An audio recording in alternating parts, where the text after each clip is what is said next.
Okay, now that we know a lot about history, about the Roman Empire, it's important to know the things that they created in order to help our modern society, the things that they developed, their contributions related to architecture, to medicine, to literature. So we are gonna check what they did and that could benefit our modern society. Okay, now we're gonna start with the aqueducts. Did you know that the Roman Empire, the Romans, were the pioneers of the public health and the sanitation? Well, they had thought about a system which could transport or which could bring water from one place to another in a more efficient way.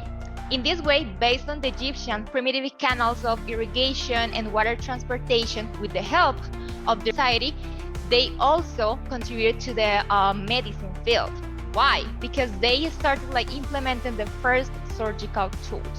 So they wanted to make more precise medical procedures by creating these surgical tools, some of them such as the speculum, syringes, scalpels, and forceps. So it's interesting how they not only care about the health in the terms of getting services such as water, maybe, I don't know, energy, food, or other things related to that. Now, following these lines, they also care about the literature and the public discourse. They created the Codex, which is believed to be the first book that they created, because literature before had taken the form of clay tablets and scrolls. Then they said why not creating something easier or more friendly to read, to pass the pages? So they decided to make a stack of bound pages.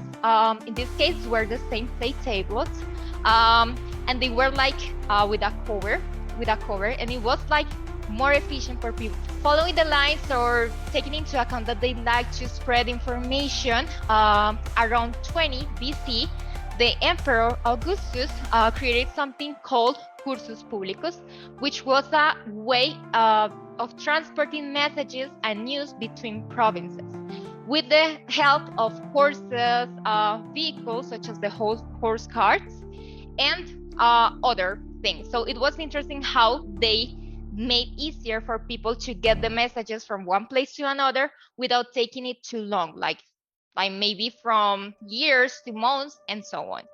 Finally, because we are talking about information and it's spreading, they also were believed to have created the first newspapers in the world. Could you believe that? That's crazy how they took advantage of all of the materials they had in order to make easier the spreading of communication.